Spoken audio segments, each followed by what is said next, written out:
So let's see what we have on the menu today.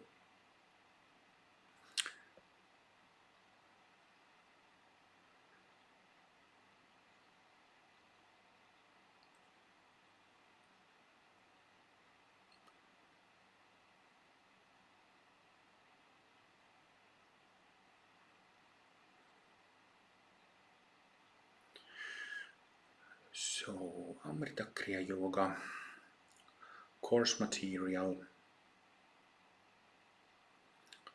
Where is that thing? Every time I open applications that I've used for years, there's an update. So the buttons are not there where they used to be.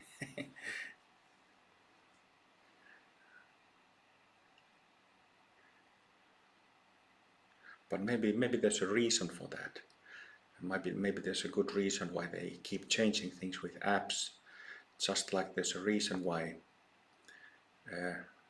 this review of Amrita Kriya. I don't know. Sometimes it actually seems that with these technical improvements improves nothing, isn't it?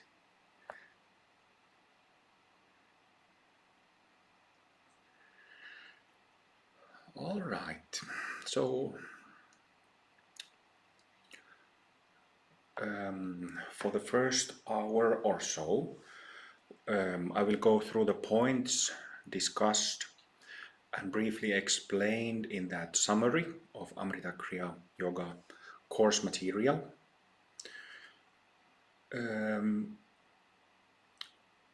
So I'll just start going through the topics one by one, and then at some point we will reach a point when we can start going through the practices. So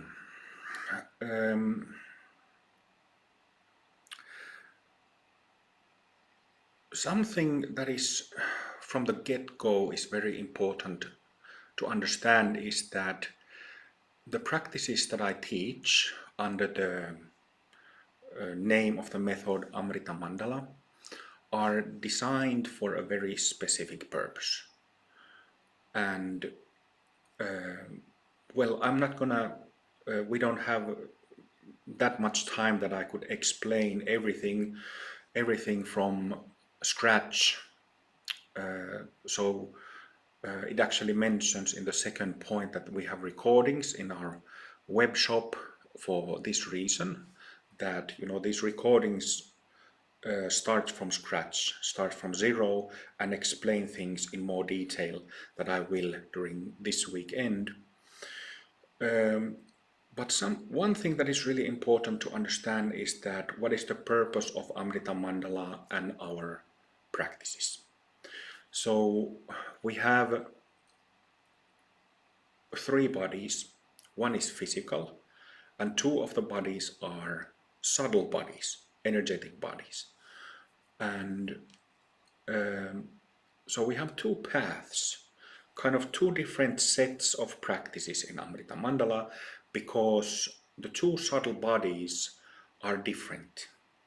It's kind of like, I often use musical analogies because I used to be a musician.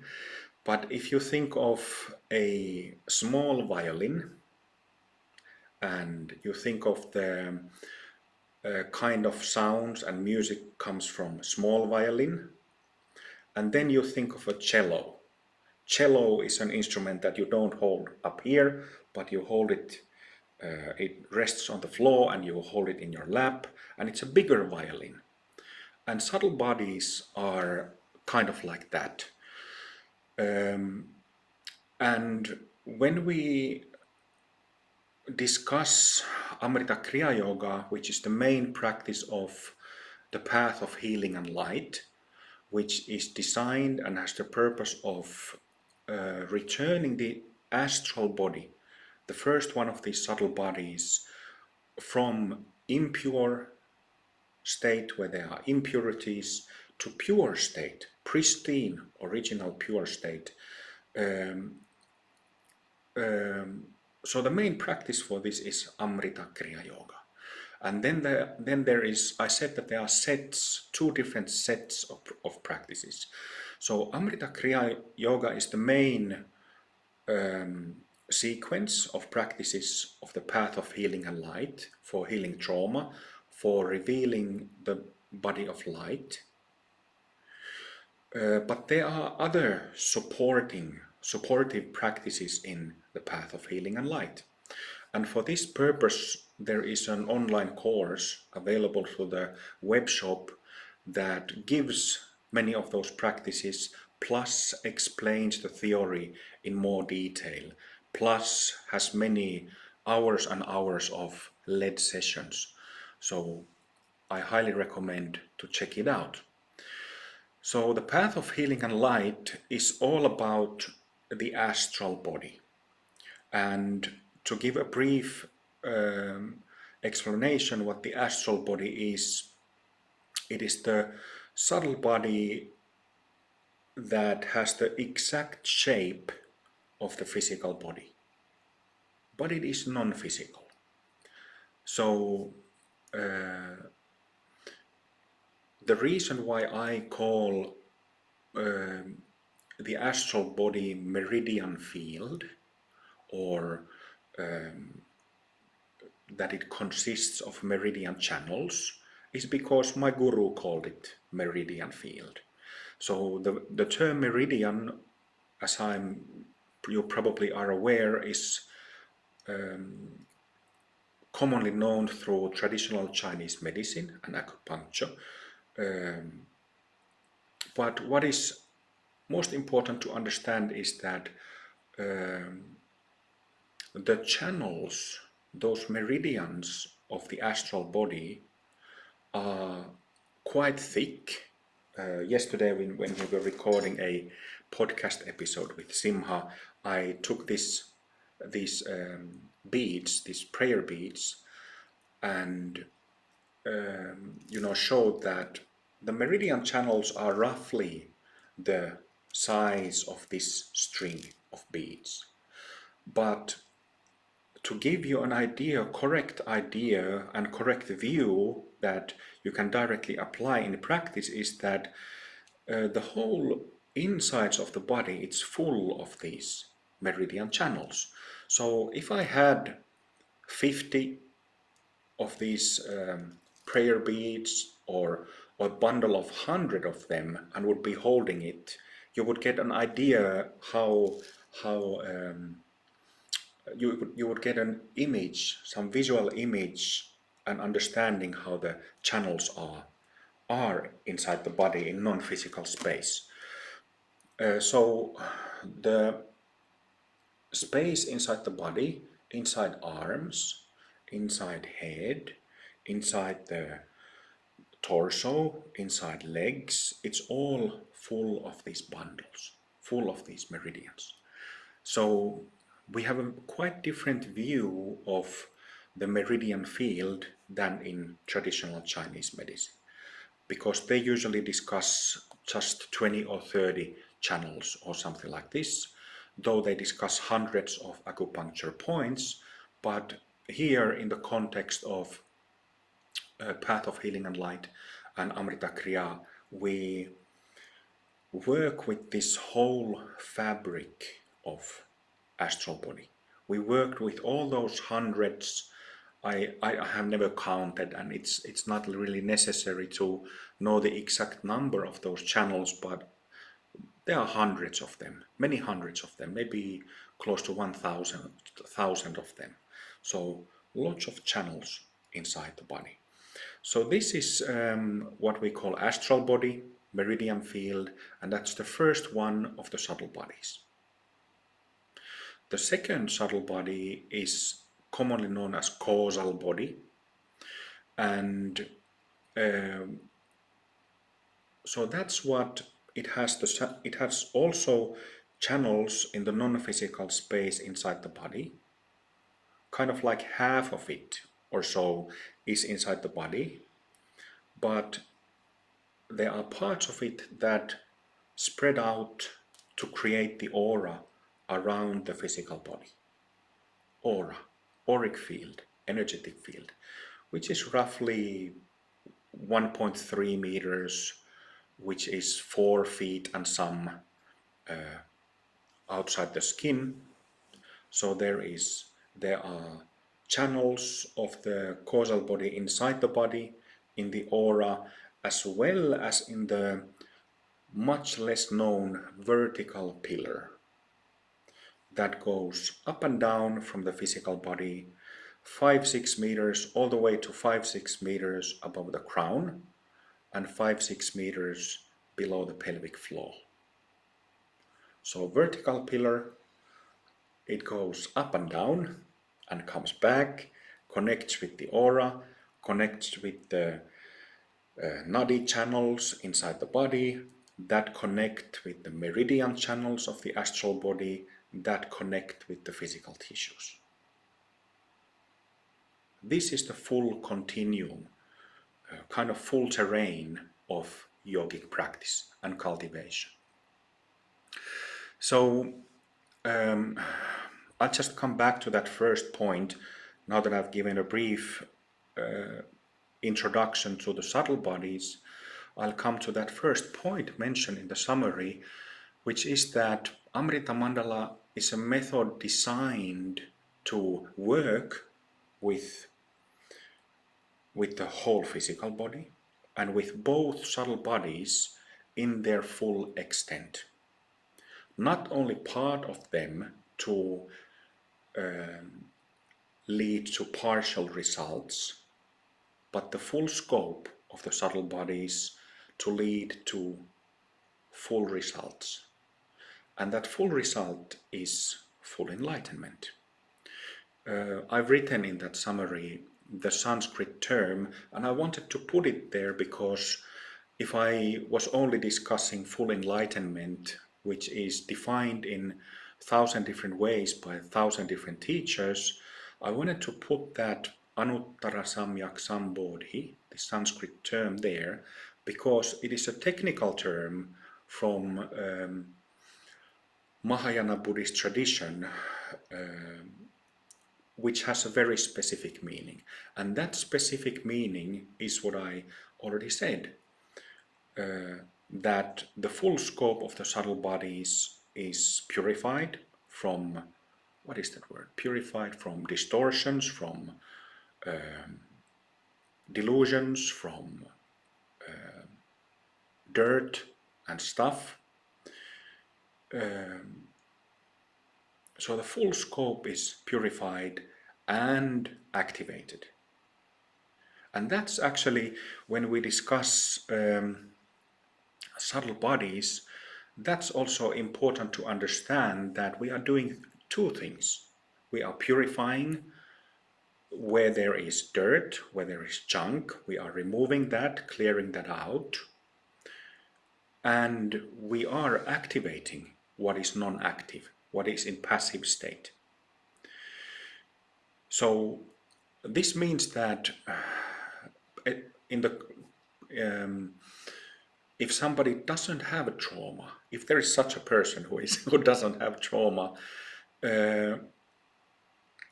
it doesn't automatically mean that then the astral body would be, well, it would be pure, but it wouldn't necessarily be completely active. So this is important to understand in relation to enlightenment, this Anuttara Samyak Sambodhi, that it's not only purity, it's also that the subtle bodies are fully up and running. That's the thing. In that first bit I wrote that practitioners should understand that this practice is designed to not leave blind and dark spots in one's mind and psyche unaddressed. And we will get to this in the next couple of points that I've written. But I'm here already referring to the fact that nothing is left unaddressed or undealt. And this, again, it's simple logic that when we work with the full scope of the subtle bodies and we want to purify and activate both of them fully, it means that there is no stone left unturned. So that's a figure of speech, stone not left unturned, which means that when you go to nature and start turning stones, you will find spiders. In certain countries, you find scorpions, you find snakes, you find these creepy crawlies that might give you a sting or might bite you. And it's like that, the whole path, well, part of the path, inseparable part of the path is in meeting our darkness, meeting our demons, if I use that figure of speech, and making friends and taming them, making friends with them so that they can heal and so that they, well, taming is not the perfect way to put it, but so that their negativity and energy or intention that has the energy of destruction and harming, that would be removed. There's nothing wrong with, how do you say, dynamism, being dynamic, being wrathful. But there is a problem if we confuse wrathfulness or dynamism with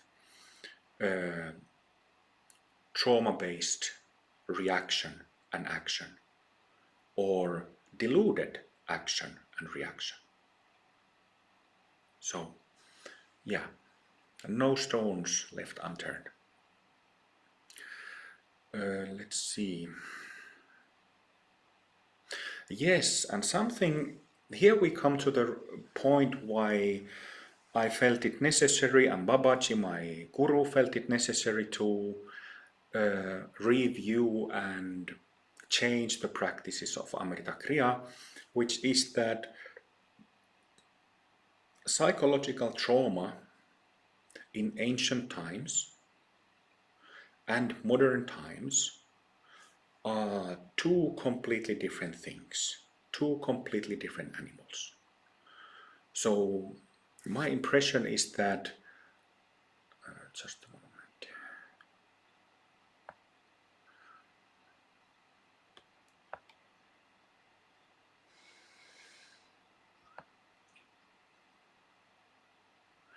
My impression is that trauma was known in ancient times, and ancient meaning, there are still people who live in countries, in the countryside, in rural places where they live in ancient lifestyle, in the way that they have lived 600 years ago, okay?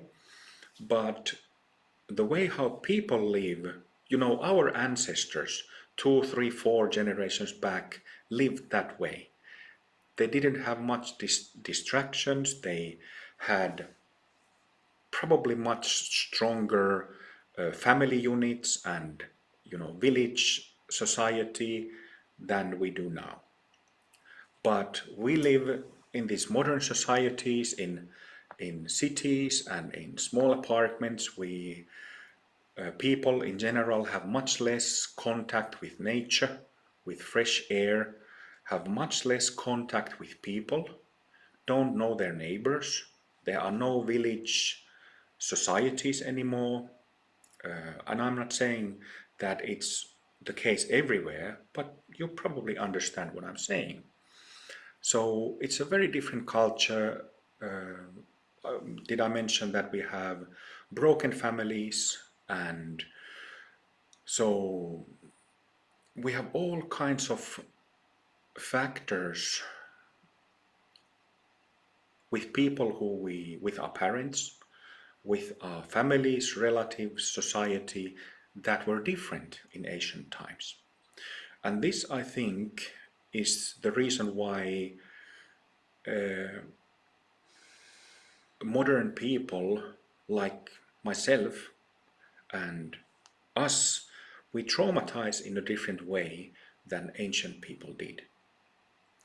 So if we look at some ancient, how to say, paradigms of Dharma, yoga, spirituality, um, we can see that they knew about anxiety, they knew about anger, they knew about all these things that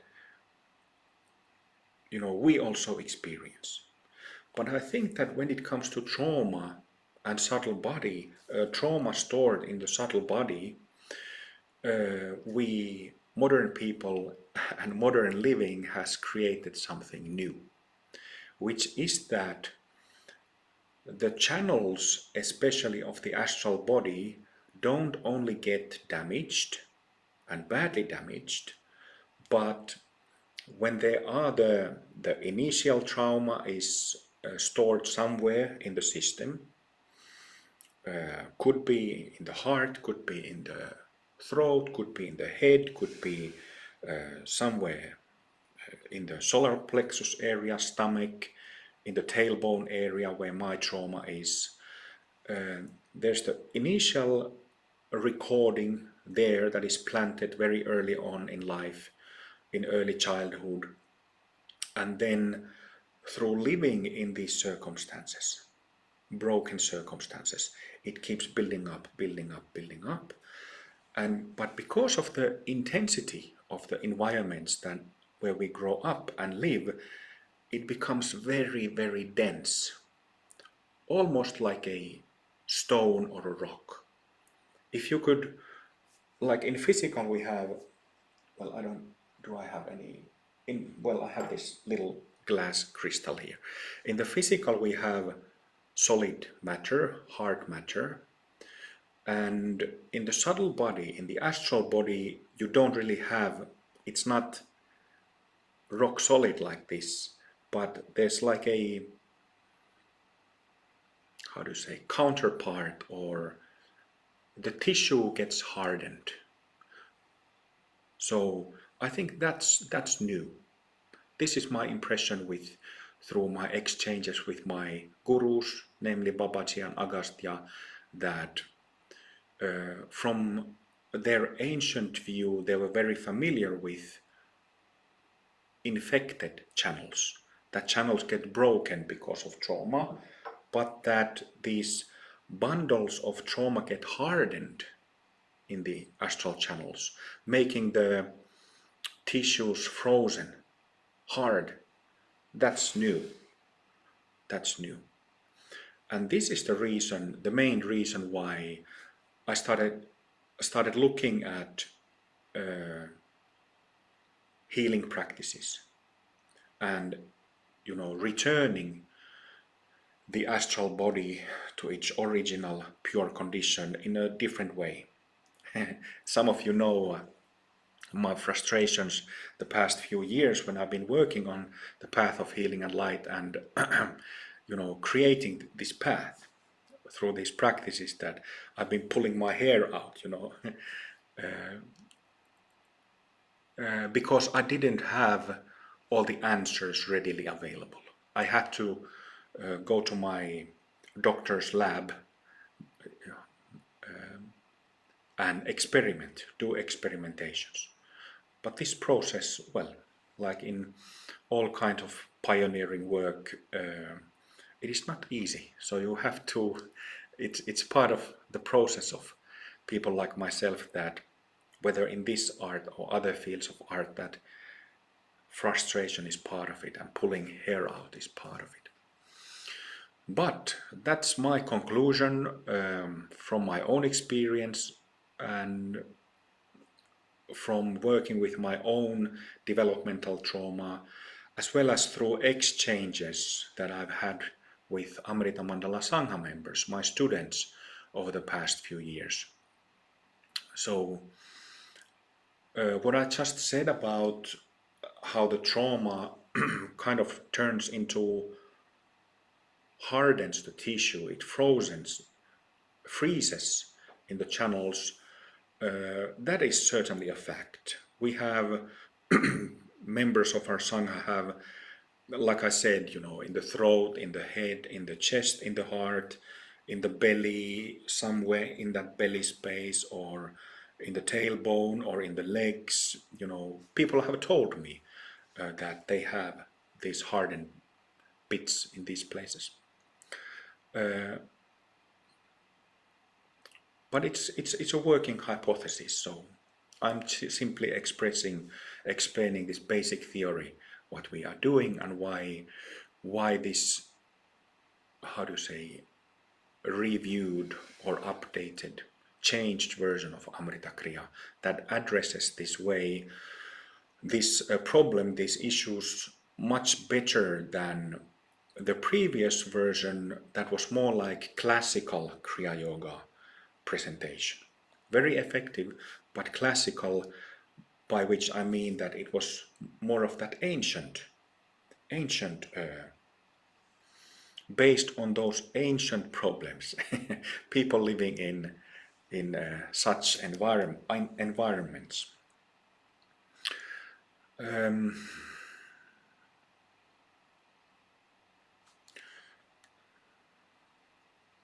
I also mentioned in the summary the three-part breathing practices. And those 3 parts are the space inside the body, so the astral body, working with all of that at once. That's first. Second is working with the astral body and the vertical pillar, those 2 together. And the third is working with the astral body as well as the aura. Those 3 are referred in the summary. All right, so now we get to something tasty and juicy and pleasant when we discuss love and devotion,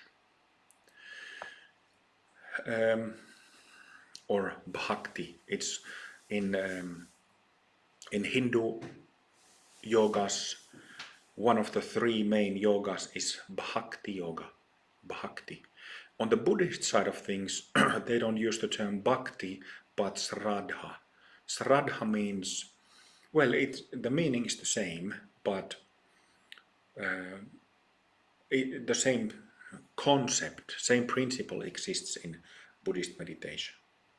But bhakti yoga is the cultivation of love and devotion. And this is very important.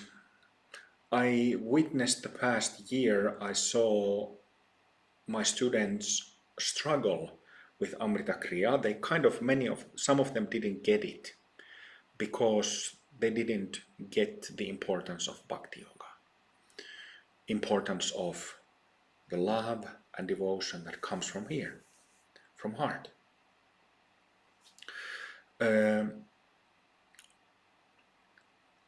So, like I've written in that summary, we can have very advanced and very comprehensive techniques and methods when we try to purify the astral body, but if there is no love, then it won't work, or the results will be very limited. So if and when we want to purify and return and activate the astral body,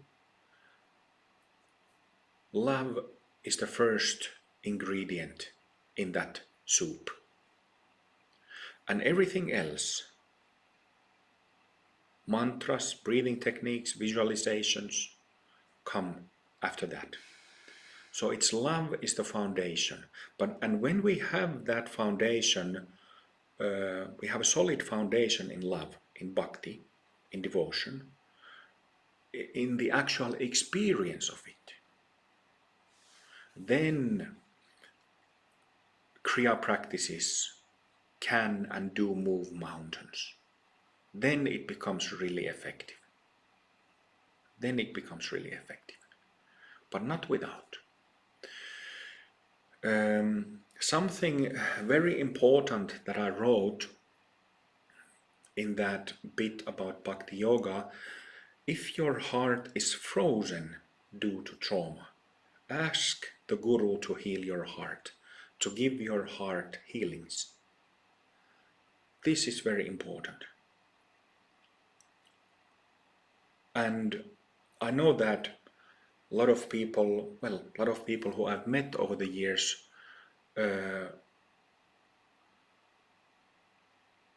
when I've taught or when they have learned about Bhakti Yoga elsewhere, they say that I struggle, I don't feel it here. I don't feel it in the heart. No matter how hard I try, no matter how devotional I try to be, through prayers, through my attitude, through my energy, it just doesn't. It just doesn't. There's something obstructing it. And that's a sign of frozen heart. And this is, in my experience,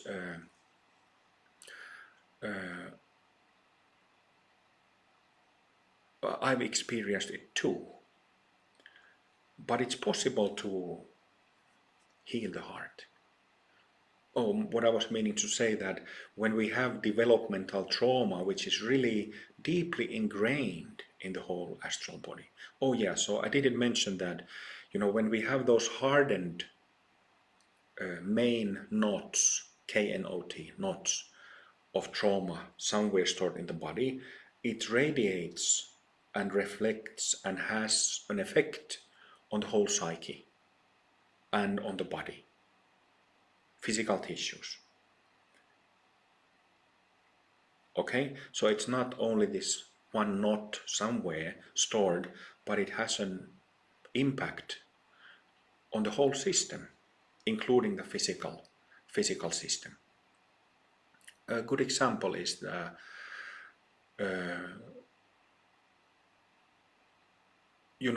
when we have human people related trauma, we have been, our trust to fellow human beings has been hurt very early on. We develop social anxiety.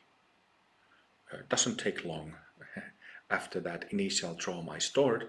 We develop social anxiety, and as you know, if you have experienced this through social anxiety and panic attacks, it's like this fear, this foundational fear that we experienced in social situations. It affects your whole being. It makes your pulse, your heart beat fast. It makes your whole body and hands and forehead sweat. It creates this tension all around the body, makes the stomach tense. You might have to run to the toilet because you're so scared. You might have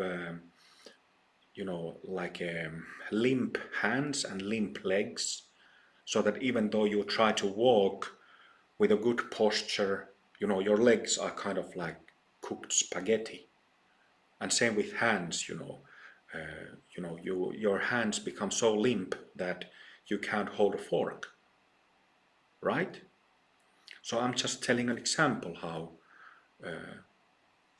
how comprehensive the effect of trauma is. So my experience and experience of many of our students is that this frozenness of the heart can be like a stumbling block. So if you have that, ask the guru who you're working with. I've named 4 here: Babaji, Mataji, Krishna and Radha. Ask them to, please Babaji, please Mataji, please heal my heart. It's broken, it's frozen. Please help me to heal it. Simply ask. And repeat that as many times as necessary, as many times as you feel that, oh, okay, now I get it. Now the heart is healed enough so that you actually feel that bhakti, shraddha, prema. Prema is the Sanskrit word for bhakti is like loving devotion, Shraddha is like, maybe you could say, romantic love, and prema is like intense love, mature love. So when your heart gets healed, it doesn't have to be perfectly healed, but there is a point when you feel like, oh, now the heart has been healed enough so that this pure love returns into your being. Pure love returns. And it's never really away, just like the natural clarity of our mind and groundedness of our natural groundedness of our body, it is not away, it is simply covered. But because it is covered by these very thick and dark substances in the subtle body, non-physical substances, it's why these things are not apparent to us. But when we cultivate love and devotion, bhakti, shraddha, prema, we are not cultivating or generating something that is foreign to us. It is already in us. It is completely saturated with love, kindness, clarity, groundedness, softness. That's what our enlightened nature is, that we already have. But it's covered, it's blocked. Oh.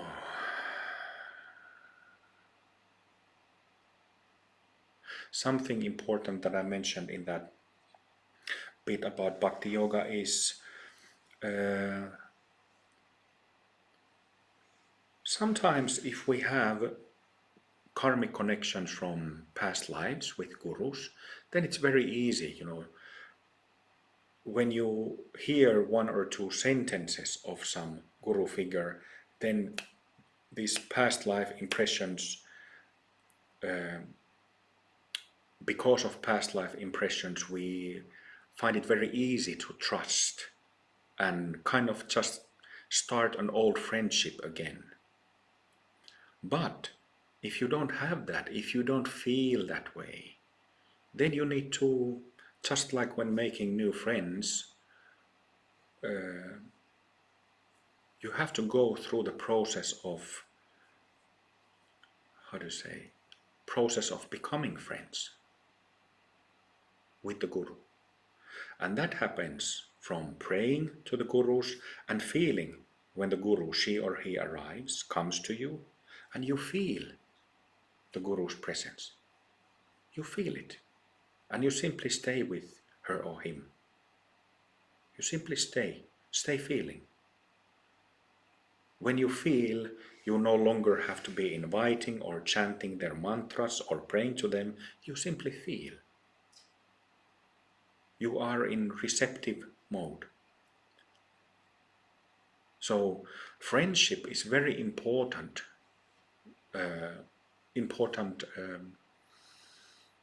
point about Guru Yoga and Amrita Kriya Yoga, where we use Guru mantras. So it's very important in guru-student relationship as well as the foundation. And that's how you build trust towards gurus.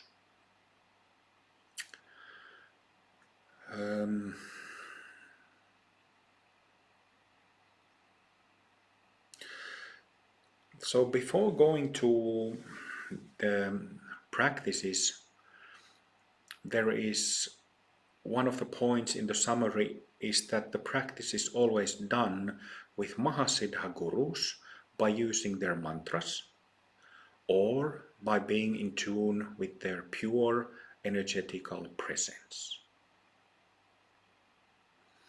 You are welcome to practice with any Hindu master in the Mahasiddha family, but the four following are recommended according to your gender. So Mahasiddha Guru, that is a very important term. Mahasiddha means somebody who is fully enlightened, Anuttara Samyak Sambodhi.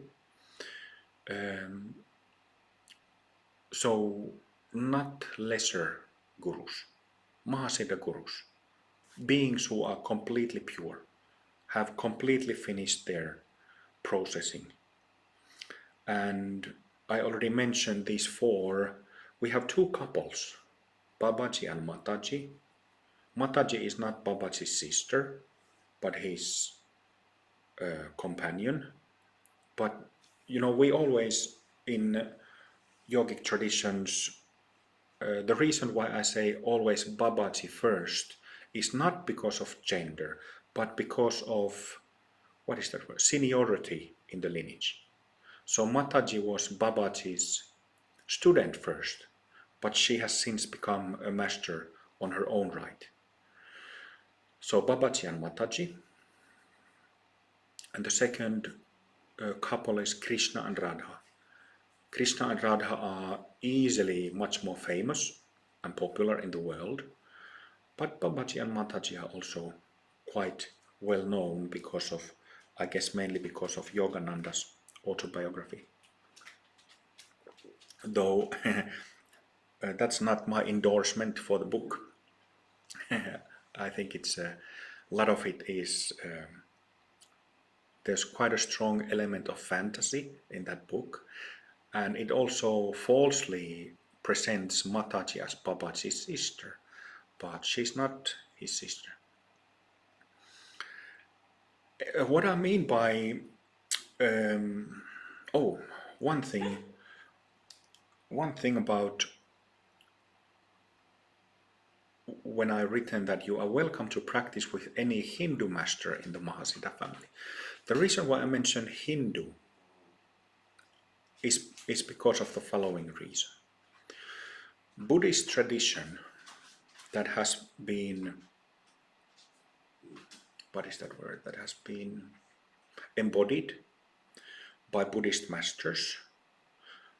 Buddhist tradition has an energetic design, energetic emphasis that puts emphasis on the causal body. Because emptiness, wisdom is such a strong element in Buddhism. That's kind of their main course. On the Hindu side of things, there's much more emphasis in the energetic design with astral body. And this is the reason why I wrote that you are welcome to practice with any Hindu master of the Mahasiddha family. Mahasiddha family is a group of about 50 Mahasiddhas, masters, who have come to me over the years and who have expressed that they want to be actively part of what we do in Amrita Mandala.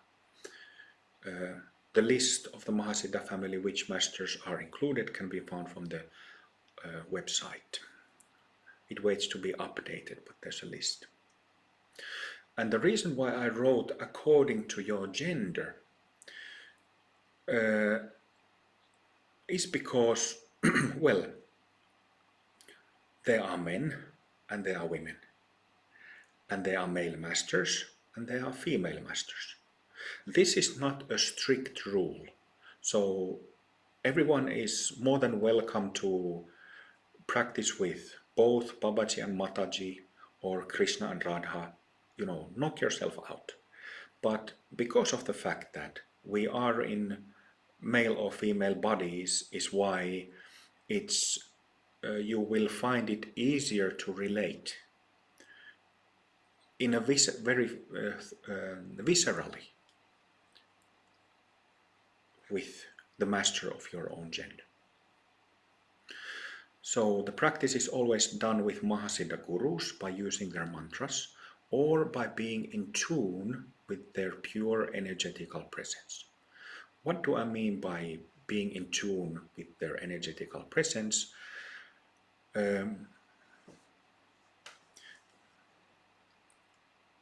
It is possible to invite Mataji or Babaji or any guru just by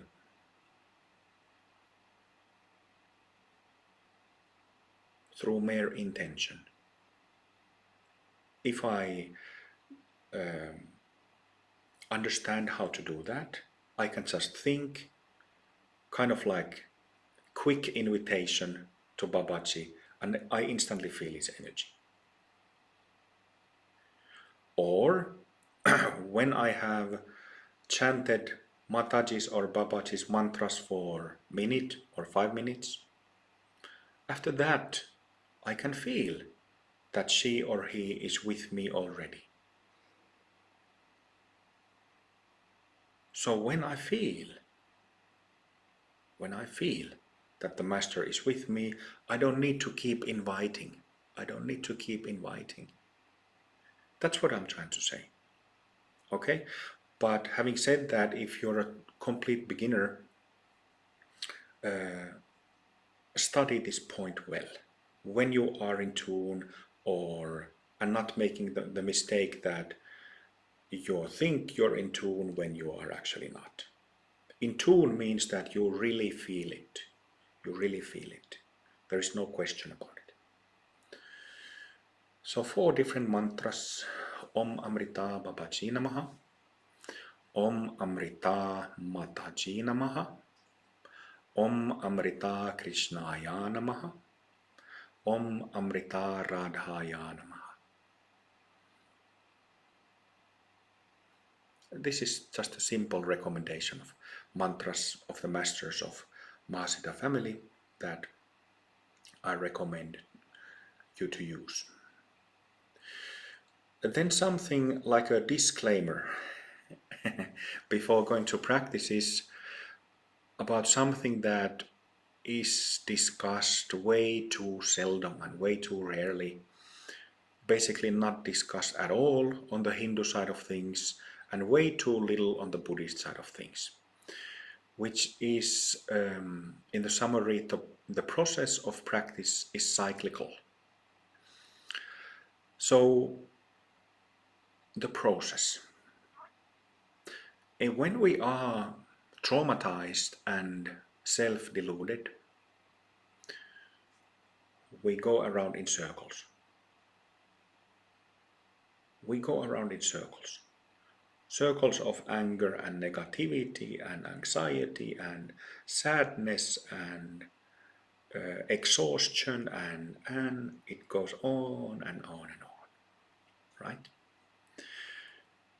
Similar cycling is part of Dharma practice. But that cycling is significantly different. So it's a cycle of something called cessations, cycle of passing experiences, and the so-called dark nights. Let's discuss a little bit about these 3. So it keeps cycling from cessation to passing experiences of various types, to dark nights, to passing experiences, to cessations. And then it keeps going like that. Sometimes you might go passing experiences, dark nights, passing experiences, dark night, passing experiences, dark night, cessation. So what I mean by cessation is that we have a whole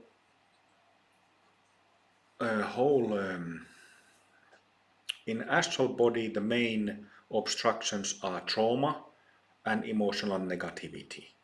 Negativity is a bit problematic term, let's say.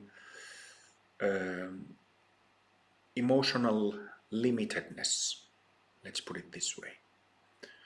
So emotional stuff that is impure, whether it's in the form of anger or rage or perhaps pride. That's also a very limited emotional state or mind state, isn't it? Being pride in a poisonous, toxic manner, feeling better than others. What was I saying? Yeah, so I was describing what cessations are. So you have this stuff in the astral body, and you have this stuff in the causal body, although half of this group don't no longer have stuff in the causal body because you finish it all.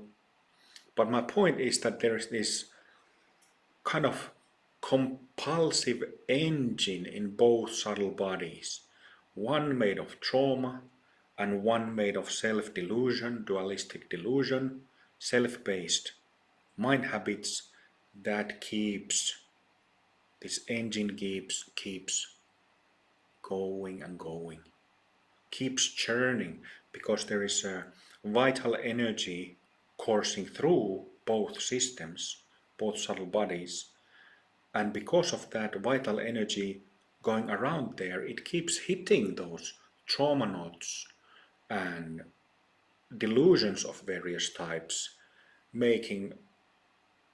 creating this confusion, delusion, pain, suffering. Cessations are essential experiences, not really experiences, but essential experiences in yoga. When that ceases to be, it might cease for 2 seconds, might cease for 2 minutes, half an hour, 3 hours, half a day, but that ceases for a moment. Suddenly it's not going around anymore, it's just gone. But what is there is only our pure nature. Only our pure nature. Loaded with love, natural love, kindness, softness, groundedness, clarity. That's why cessations are very important, and we need to have practices that enable cessations. This is a different discussion, but a very important point. But cessations, like I described, cessations stop that cycling.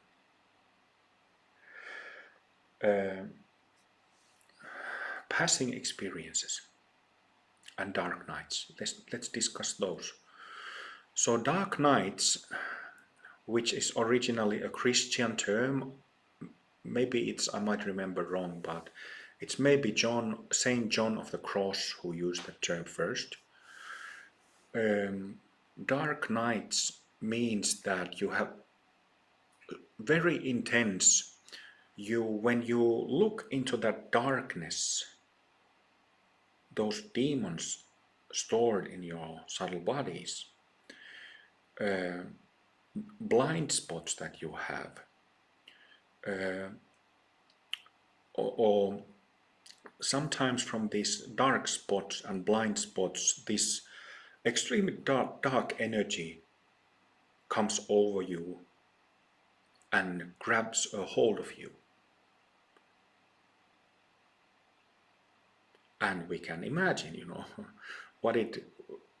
we have all experienced blind rage or extremely intense anxiety.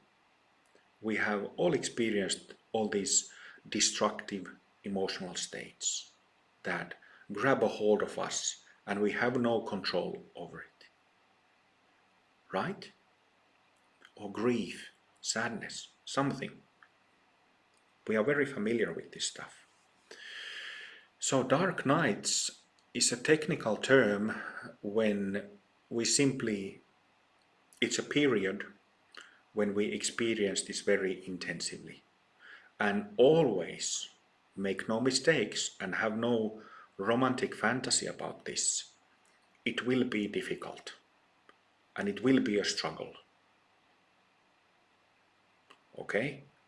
I want to talk about this honestly because people need to know that dark nights are a natural part of all true, authentic internal work. There is no way around it, because just like Carl Gustav Jung said that the way to light goes through darkness. or along those lines. So we need to understand that we don't, figuratively speaking, reach light by being apart and remaining apart from darkness, but by going through the darkness and making home in the darkness. And this will disperse the poisonous toxicity of darkness. Then we only have darkness. And then it becomes enjoyable. Darkness is no problem, but that toxicity, that poison is. Because it destroys stuff. It destroys our health, our lives, our minds, and we act accordingly to our spouses, to our children, to our friends. You know, we all know how it is. So passing experiences can be a variety of things, let's say so this is passing experiences and dark nights are categorically different. Passing experiences can also be struggles, but less intense than dark nights. If you have mild anxiety or mild fear or something, that is not dark night. That is just passing experience. Okay? Passing experiences can, for example, be exhaustion, or this really like maybe I could say like emotional numbness or depression or tiredness, really stubborn tiredness. But yeah, these are passing experiences. So when we practice, when we engage with some practice, assuming that that practice is authentic, it's not only passing experiences and dark nights in an endless loop, but there will be interrupting of that cycle. And those interruptions are cessations. Cessation is English rendition of the Sanskrit word nirodha. Nirodha.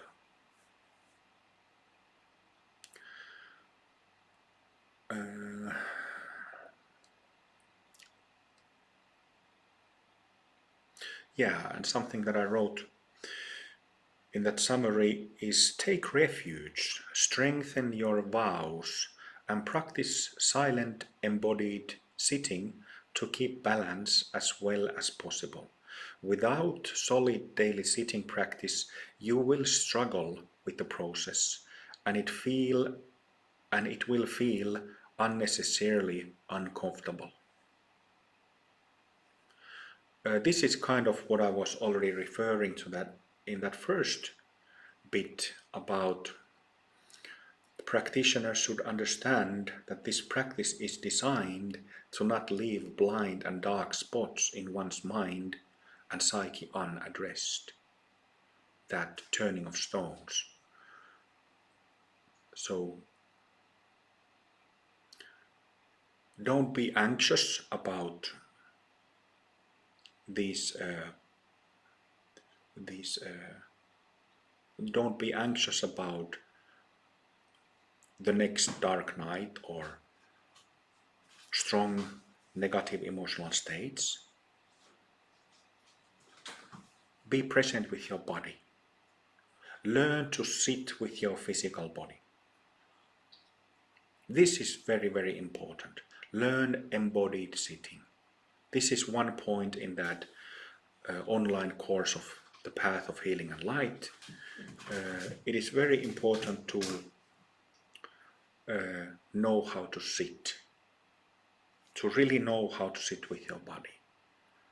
Because when in the subtle bodies it is like a thunderstorm, and thunder strikes, pow, pow. But if you can sit with your body, you